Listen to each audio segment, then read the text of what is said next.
Hi friends, ഇന്നൊരു വലിയ സന്തോഷം പറയാനായിട്ട് വന്നേക്കണേ. ഇത് ഈ വീഡിയോ കണ്ട ആർക്കെങ്കിലും ഗസ് ചെയ്യാൻ പറ്റുമെന്ന് നോക്കിക്കോട്ടാ. ഇത് ഒരു സാൻഡ്വിച്ച് ഉണ്ടാക്കുകയാണ്. ഈസി ബ്രേക്ക്ഫാസ്റ്റ് ആയിട്ട് സാൻഡ്വിച്ച് എന്ന് പറയണോ, ഇനി വേറെ എന്തെങ്കിലും പേര് പറയണോ ഒന്ന് നമ്മുടെ കൂട്ടുകാരൊന്ന് പറയണേ. പിന്നെ ഈ വീഡിയോ എടുക്കുമ്പോഴേ ഓരോ കഷ്ണങ്ങളൊക്കെ അരിഞ്ഞിടും ഭയങ്കര സന്തോഷം. അപ്പം ഞാൻ വിചാരിച്ച് എന്തെങ്കിലും ഒരു വീഡിയോ ഒക്കെ നമുക്കിങ്ങനെ പിടിച്ച് ആ സ്റ്റാൻഡില്ലേ, വീഡിയോ ഒക്കെ എടുക്കാനുള്ള സ്റ്റാൻഡ് ഒന്നും ഉണ്ടെങ്കിൽ നന്നായിരുന്നു എന്ന് വിചാരിച്ചു. അപ്പം ഇങ്ങനെ എൻ്റെ എന്താ വെച്ചാൽ ഇത് ചെയ്യുമ്പോൾ കണ്ടോ ഒന്ന് ഇതാവണില്ലേ, എന്താ ഒരു ഷെയ്ക്കൊക്കെ വന്നിട്ട് ഒന്ന് കൃത്യമായിട്ട് പക്ഷേ അതുണ്ടെങ്കിൽ നന്നായിരുന്നു.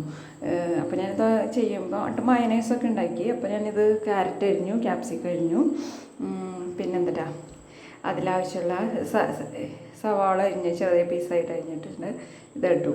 അത് കഴിഞ്ഞ് അങ്ങനെ ഇരുന്നിട്ട് ഞാൻ ചേട്ടൻ വന്നോട്ടോ. അപ്പോൾ ഞാൻ എന്താട്ടെ ഇതൊന്ന് ചെയ്തു തരുമെന്ന് ചോദിച്ചു. എന്താ വെച്ചാൽ ഇങ്ങനെ ഇടുന്നതൊക്കെ കാണുമ്പോഴല്ലേ ഇങ്ങനെ ഫുഡ് കുക്കിംഗ് വീഡിയോയിലൊക്കെ ഒന്നുകൂടി ഭംഗി വരണേ. അപ്പോൾ ഞാൻ വിചാരിച്ചു രന്തേട്ടൻ ചെയ്തു തരാം. അപ്പോൾ രന്തേട്ടൻ മൂളിയിട്ട് അങ്ങോട്ട് പോയി. അപ്പം അങ്ങനെയൊന്നും ചെയ്യണം. അപ്പം എന്താണ് ചെയ്യുമെങ്കിൽ ചെയ്യാമെന്ന് പറഞ്ഞിട്ട് നമുക്കപ്പം എന്താണോ മൂളിയിട്ട് പോയെന്നുള്ള ഉള്ളിൽ മനസ്സിലൊക്കെ വിചാരിക്കുന്നു. അങ്ങനെ വിചാരിച്ചിരുന്നിട്ട് പെട്ടെന്ന് തന്നെ രന്തേട്ടൻ ഈ സർപ്രൈസ് അങ്ങോട്ട് എനിക്ക് തന്നു. എനിക്ക് സന്തോഷം പറഞ്ഞറിയിക്കാൻ പറ്റിയ സന്തോഷമായിരുന്നു. എന്താ ഞാൻ അത് നമ്മളിപ്പോൾ ഓരോ കഷ്ണങ്ങൾ അരിയുമ്പോഴും അത് വാങ്ങാൻ എനിക്ക് പൈസ ഇല്ലാണ്ടൊന്നുമില്ല. പക്ഷെ നമുക്ക് വാങ്ങി അത് ഉപയോഗിക്കുമോ നമ്മൾ, അല്ലെങ്കിൽ അതുകൊണ്ട് ഞാനത് യൂസ് ചെയ്യുമോ, അങ്ങനെ ശരിക്കും നമ്മൾക്ക് അത്ര കണ്ട് ഓരോ സാധനം ഉപയോഗിക്കുമ്പോൾ ഞാൻ അത്ര കണ്ട് മാക്സിമം ഉപയോഗിക്കില്ലേ, ആ കൂട്ടത്തിൽ പെട്ടതാണ് എനിക്ക്. അപ്പോൾ അങ്ങനെ ഉപയോഗിക്കാൻ പറ്റുമോ, ഞാനത് അതിൻ്റെ വിലയില്ലാണ്ടാക്കാണ്ട് അത്ര കണ്ട് യൂസ് ചെയ്യണമല്ലോ. അങ്ങനെ വിചാരിച്ച് എനിക്ക് ആ സംഭവം കിട്ടി. അതിൻ്റേതായ ഒരു വ്യത്യാസം പിന്നീടുള്ള വീഡിയോയിൽ ഓരോ ഭാഗത്തുണ്ട് കേട്ടോ. അത് എൻ്റെ മുഖത്ത് അത്ര കണ്ട് സന്തോഷവും ഇത് ചെയ്യുമ്പോഴൊക്കെ അങ്ങനെ പറഞ്ഞറിയിക്കാൻ പറ്റില്ലല്ലോ, അത്ര കണ്ട് സന്തോഷം കേട്ടോ അത് ചെയ്യുമ്പോൾ ഓരോന്നും. അങ്ങനെ ഞാൻ ഇതിൻ്റെ മിക്സ് റെഡിയാക്കിയിട്ടാണ്. അത് കഴിഞ്ഞിട്ട് ഇത്തിരി സോസ് ഒഴിച്ചു. അപ്പോൾ ഒഴിച്ചപ്പോൾ ചേട്ടൻ ചോദിച്ചു എന്തിനാ സോസ് ഒഴിച്ചു, സോസ് ഒഴിക്കേണ്ട ആവശ്യമില്ലായിരുന്നു എന്ന്. പക്ഷേ സോസും കൂടി ഞാൻ ഒഴിച്ചാൽ നല്ല ടേസ്റ്റ് ഉണ്ട് കേട്ടോ, നല്ല ടേസ്റ്റ് ഉണ്ട്. മയണൈസ് വീട്ടിൽ തന്നെയാണ് ഉണ്ടാക്കിയത്. പാലും ഈ നമ്മുടെ സൺഫ്ലവർ ഓയിലും വെച്ചാണ് ഉണ്ടാക്കിയത്. നെയ്യ് വെക്കേണ്ട. അപ്പോൾ ഒക്കെ ചെയ്യുമ്പോഴും ഇപ്പോൾ വച്ചേക്കണത് ഇപ്പോൾ നമുക്ക് പറയുമ്പോൾ സ്റ്റാൻഡിൽ എന്തെങ്കിലുമൊക്കെ വ്യത്യാസങ്ങൾ തെറ്റുകളൊക്കെ ഉണ്ടാവും. പക്ഷേ ആ തെറ്റുകളെന്ന് വെച്ചാൽ അതൊക്കെ ഞാൻ ആസ്വദിക്കണം. അതായത് നമുക്ക് കൊതിച്ച് കിട്ടില്ലേ, അത്ര കണ്ട് സന്തോഷമാണെന്ന് കേട്ടോ എനിക്കത്. എന്നിട്ട് ഞാൻ ചെയ്യുമ്പോൾ തെറ്റുകളുണ്ട്. അത് ആദ്യമായിട്ട് കിട്ടിയതിൻ്റെ ഒരു എക്സൈറ്റ്മെൻറ്റും സന്തോഷവും, അതിൻ്റെ ഇടയ്ക്ക് ഇത് നിലത്ത് വീഴുന്നുണ്ട് ഫോൺ. പക്ഷെ അതിനനുസരിച്ച് ഞാൻ ചെയ്ത് ഒന്ന് പഠിക്കാനുണ്ട് ഇതിൽ ചെയ്യാനുള്ളത്. എന്താ വെച്ചാൽ ഓൺ ദ സ്പോട്ടിൽ നമുക്ക് പ്രതീക്ഷിക്കണില്ല ചേട്ടനിത് വാങ്ങിത്തരാം, അല്ലെങ്കിൽ ഇപ്പം ഞാൻ എൻ്റെ ചേട്ടനോട് ഇത് വാങ്ങിത്തരണം എന്ന് പറഞ്ഞാൽ ചേട്ടൻ വാങ്ങി തരാണ്ടൊന്നും ഇരിക്കില്ല. പക്ഷെ ഞാൻ ഒരിക്കലും അങ്ങനെ വാങ്ങിത്തരാം, എനിക്ക് അത് വേണം ഇത് വേണമെന്നൊന്നും അങ്ങനെ കാര്യമായിട്ട് ഇങ്ങനെ പറയാറില്ല. എന്താ വെച്ചാൽ ഇത് നമ്മളെത്ര യൂസ് ചെയ്യുമെന്ന് അറിയില്ലല്ലോ.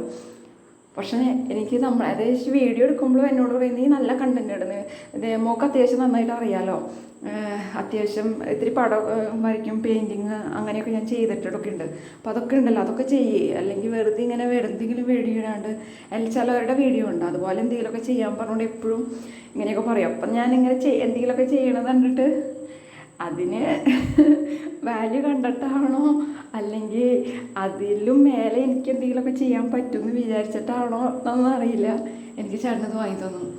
അത് എനിക്ക് വാങ്ങാൻ പറ്റാൻ എന്താ വെച്ചാൽ ഞാൻ വാങ്ങില്ല എന്നറിയാം ചേട്ടൻ എങ്ങനെ പോയാലും. പക്ഷെ അത് അറിഞ്ഞ് എനിക്ക് വേണ്ടി ഈ ചെറിയ സമയത്ത് തന്നെ എനിക്ക് വാങ്ങി തന്നതിൽ വളരെ സന്തോഷം. നമുക്ക് അതിന് ഒരു വിലയിടാൻ പറ്റില്ല, അത്ര കണ്ട് സന്തോഷം. എനിക്ക് തുള്ളിച്ചാടാനുള്ള സന്തോഷം ഉണ്ടായിരുന്നു കേട്ടോ ആ സമയത്ത് ചെയ്യുമ്പോൾ. ഓരോന്ന് ചെയ്യുമ്പോഴെനിക്ക് ഞാൻ ശരിക്കും ആസ്വദിക്കാറുണ്ട് കേട്ടോ അത്. എന്താ വെച്ചാൽ ഞാൻ അത്ര കണ്ട് ആഗ്രഹിച്ചു എന്ന് പറഞ്ഞാൽ അത് ഓരോന്ന് ചെയ്യും നമ്മൾ. പക്ഷേ ഇതുണ്ടെങ്കിൽ എന്നാൽ വാങ്ങാൻ പറ്റണ്ടല്ലോ, വാങ്ങണേലൊരു പ്രശ്നമില്ല. പക്ഷെ നമുക്കങ്ങനെ അല്ലെങ്കിൽ വേണ്ട എന്നൊക്കെ പറഞ്ഞ് മാറ്റി വയ്ക്കില്ലേ, അങ്ങനെയുള്ള അത് ചേട്ടന് എന്തൊക്കെ ഇതിന് വേണ്ടതെന്നൊന്നും അറിഞ്ഞിട്ടല്ല. പക്ഷെ ചേട്ടനിങ്ങനെ എങ്ങനെയോ എനിക്ക് അതായത് എനിക്ക് ആപ്റ്റായിട്ട് എന്താ വേണ്ടതെന്ന് വിചാരിച്ച് വാങ്ങി തന്നു. അത്ര കണ്ട് സന്തോഷം ഉണ്ടാണെന്നോട്ടെ ഇത് വീഡിയോ എടുക്കുമ്പോൾ. എന്താണെന്നൊന്ന് കമൻറ്റ് ചെയ്യണോട്ടെ എല്ലാവരും, അറിയണവർ. എന്താ വെച്ചാൽ അത്ര കണ്ട് സന്തോഷമായിരുന്നു എനിക്കത് കിട്ടിയപ്പോൾ. അങ്ങനെ ഞാൻ സാൻഡ്വിച്ച് ഉണ്ടാക്കി, നല്ല ടേസ്റ്റ് ഉണ്ടായിരുന്നു കേട്ടോ. ബ്രെഡ് സാൻഡ്വിച്ച് ഈസി ബ്രേക്ക്ഫാസ്റ്റ് ആയിട്ട് ഉണ്ടാക്കിക്കൊണ്ടിരിക്കണേ. അതിൻ്റെ ആ കിട്ടിയ ഉപയോഗിക്കാൻ പറ്റുന്ന ആ പ്രൊഡക്റ്റിൻ്റെ അത്ര കണ്ട് ഉപയോഗിച്ചുള്ള ഓരോ വീഡിയോ ആണ് എടുത്ത് വെച്ചേക്കണേ. ഇതൊക്കെ ചെയ്യുമ്പോഴും ഞാനിങ്ങനെ നോക്കിയിട്ടാണ് ചെയ്യണത്, എങ്ങനെയായിരിക്കും വീഴണേ പറഞ്ഞറിയിക്കാൻ പറ്റില്ല. അത്ര കണ്ട് സന്തോഷമില്ല എനിക്ക്. എന്താ വെച്ചാൽ എന്ത് ചെയ്യുമ്പോഴും എന്തേട്ടൻ കുറ്റമല്ല, അത് നല്ലതാണ് പറയണത്, ഇങ്ങനെ ചെയ്യണം അങ്ങനെ ചെയ്യാം. എന്താ വെച്ചാൽ ഞാൻ ചെയ്യണത് ഒരു വാല്യൂ വേണമല്ലോ നമ്മൾ എന്ത് സാധനം ചെയ്യുമ്പോഴും വീഡിയോ ഇടുമ്പോഴും. ഞാനിങ്ങനെ വെറുതെ ഇങ്ങനെ ടൈം പാസ് പോലെ ചെയ്യരുത്. അവർ ചെയ്യുമ്പോൾ എന്തെങ്കിലും കണ്ടൻറ്റ് സമയം എടുത്തോ എങ്ങനെ വേണമെങ്കിലും ചെയ്തോ അങ്ങനെയൊക്കെ പറഞ്ഞ് എനിക്ക് ഓരോ ചെയ്യുമ്പോഴും ഞാനിങ്ങനെ ഓരോന്നും ഇങ്ങനെ കഷ്ടപ്പെടണ പോലെ, അതായത് സമയമില്ലാണ്ട് ഇങ്ങനെ എന്തെങ്കിലുമൊക്കെ ചെയ്യുമ്പോൾ അതിന് ശരിക്കൊരു വാല്യൂ ചേട്ടൻ കണ്ടു, എന്തേട്ടൻ കണ്ടു. അതാണ് എനിക്ക് സമ്മാനമായിട്ട് തന്നത്. സമ്മാനം എന്നല്ല, അത് അത്ര കണ്ട് വില മതിക്കാനാവാത്ത സമ്മാനം. അതിൻ്റെ ഒരു ദിവസം ഞാൻ റിവ്യൂ പോലെ അതിൻ്റെ വീഡിയോ ഇടാട്ടോ. അത് ഞാനൊരു ഡിസൈനിങ്, എൻ്റെ ഡ്രസ്സുകൾ ഓഫീസിലേക്കുള്ള ഡ്രസ്സുകളുണ്ട്, അതിൽ രണ്ടെണ്ണം പ്ലെയിനാണ്. അപ്പോൾ അത് ഞാൻ വീഡിയോ ആയിട്ടിട്ട് അത് ഇത് ചെയ്യാട്ടോ, പ്രൊമോട്ടല്ല, അത് കാണിച്ചുകൊണ്ട് അത് ഒന്ന് ചെയ്യാട്ടോ. പിന്നെന്താ പറയുക, പിന്നെ ഞാൻ പറയട്ടെ, ഇത് ഇപ്പോൾ വീഡിയോ ഇടണം, ഈ അടുത്ത് തന്നെ ഇടണമെന്ന് എനിക്ക് പെട്ടെന്ന് തന്നെ ഇടണമെന്നുണ്ടായിരുന്നു.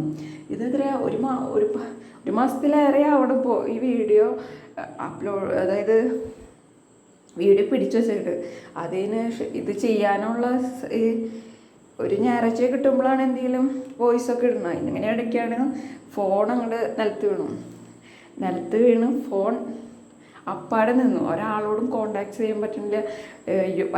എന്നിട്ട് യൂട്യൂബ് എടുക്കാൻ പറ്റണില്ല. യൂട്യൂബ് ചേട്ടൻ്റെ എടുക്കുകയാണെങ്കിലും ചേട്ടൻ്റെ ഫോണിലുണ്ടെങ്കിലും ആളും കൂടി ഉണ്ടാവണം. ആളുടെ വർക്കിനെ ബാധിക്കാണ്ടുള്ള സമയത്ത് നമുക്ക് കിട്ടണമല്ലോ ഫോൺ. അപ്പോൾ ഒരു ദിവസം വേഗം ഒരാളുടെ ലൈവിൽ കയറിയിട്ട് ഞാൻ പറഞ്ഞു, നീതു തന്നെ കുട്ടിയുടെ ലൈവിൽ കയറിയിട്ടുണ്ട്, എൻ്റെ ഫോൺ പൊട്ടി. പിന്നെ എന്താ വെച്ചാൽ ആരെയും സംസാരിക്കാൻ വാട്സപ്പ് ഒന്നുമില്ലല്ലോ, ആരുടെ നമ്പർ നമ്മളിൽ പേഴ്സണലായിട്ട് സൂക്ഷിക്കണില്ല, എല്ലാവരുടെയും നമ്പർ പോയി. അപ്പോൾ ഞാൻ എന്താ വെച്ചത് ഫോൺ കൊടുത്തിട്ട് അവർ പറഞ്ഞു സർവീസിങ്ങിന് കൊടുത്തപ്പോൾ ഒരു 4-5 ദിവസം കഴിഞ്ഞിട്ട് കിട്ടുള്ളൂ. അതുവരെ നമ്മൾ ശരിക്കും ബ്ലാങ്കായി, ആരുമായിട്ട് ഒരു കോണ്ടാക്ട്സ് ഇല്ല. എന്താണ് ഇപ്പോൾ വൈറ്റ് സ്റ്റുഡിയോയിലായാലും എത്രയാണ് അതിൻ്റെ വ്യൂസ് എങ്ങനെ പോണേ, ഓരോ വീഡിയോ ഇപ്പോൾ 1-2 വ്യൂ ആണെങ്കിലും നമുക്കത് എങ്ങനെ പോണേന്ന് അറിയാണ്ട് ഭയങ്കര ശരിക്കും ടെൻഷൻ. അതുകൊണ്ടാണ്ട് നമുക്ക് വീഡിയോ ഒന്നും അപ്ലോഡ് ചെയ്യാൻ പറ്റണില്ല. ചേട്ടൻ്റെ ഫോണിലാണെങ്കിൽ നമുക്ക് കയ്യിൽ കിട്ടണില്ല, ജസ്റ്റ് നോക്കാൻ പറ്റില്ലല്ലോ, എന്തെങ്കിലുമൊക്കെ ചെയ്യണ്ടേ. അത് ചെയ്യണമെങ്കിൽ നമ്മുടെ കയ്യിൽ കിട്ടുന്ന ഒരു ടൈം വേണമല്ലോ. അങ്ങനെ കാത്തിരുന്നുണ്ട് ഇപ്പോൾ ഞാനിത് വീഡിയോ ഇടുന്നത്. അപ്പോൾ എല്ലാവരും ഗസ് ചെയ്യണം എന്താ സംഭവം എന്ന്.